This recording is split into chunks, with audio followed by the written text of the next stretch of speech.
Section 701, Transaction Value System, Method 1. The transaction value system shall be the price actually paid available for the goods when sold for export in the Philippines adjusted in accordance with the provisions of these sections provided that A, there are no restrictions as to dispositions or use of goods by the buyer other than restrictions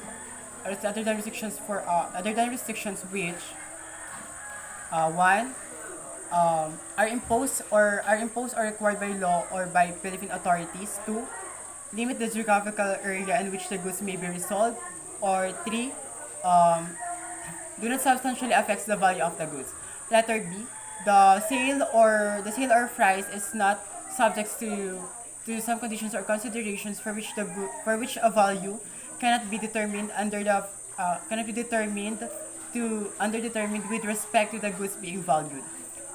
Letter C, the buyer and the seller are not related, or where the buyer and the seller are related, are related, the transaction value is acceptable for customs purposes under the provisions hereof. Um, for the purposes of this act, persons shall be deemed related only if one, they are officers or directors of one another's business. Two, they are legally recognized partners in business. Three, there exists an employer and employee relationship between them.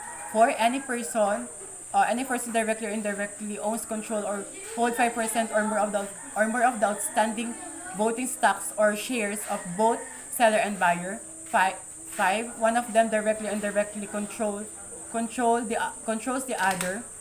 Six, both of them are directly or indirectly controlled a third person. Seven, they are together they directly and together they are directly or indirectly control a third person. Or eight, they are members of the same family, including those related by affinity or consanguinity up to the fourth civil degree.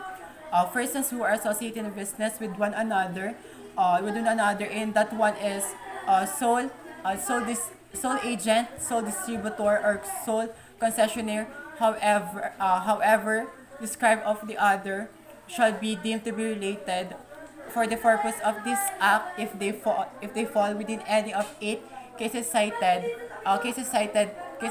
in the preceding paragraph. In a sale between a related person, the transaction value shall be accepted as a basis customs valuation whenever the importer demonstrate that such value closely approximate of the following occurring at or about the same time. Letter A, the transaction value in sales to unrelated buyers, alternative buyers or identical or similar goods for export to the same country of importations. Letter B, the customs value of identical or similar goods as determined under the provisions of Section 704 of this Act. The letter C, the customs value of identical or similar goods as determined under provisions of Section 705 of this Act. In determining the transaction value, that of the following shall be added to the price actually paid available for the imported goods. Letter number one, to the extent that they're incurred by the buyer that are not included in the price actually paid available for the imported goods. Letter A, commissions and brokerage fees except buying commissions. Letter B, cost of containers. C, cost of packing, whether for labor or containers, materials.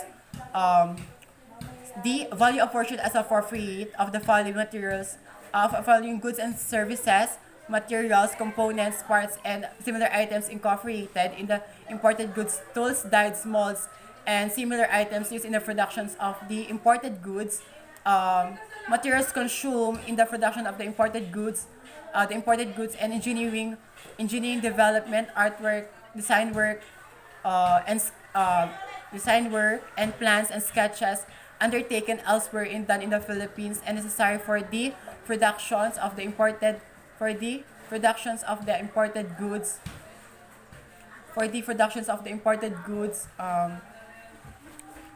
for the production of imported goods where such goods and services are supplied directly or indirectly by the buyer by the buyer at of charge or at a reduced cost for the use in the connections first of the connections, the productions and sale for export of the imported goods. And E, amounts of royalties and license fees to the goods being valued that the buyer must pay either directly or indirectly as a condition of sale to the of sale of goods to the buyer.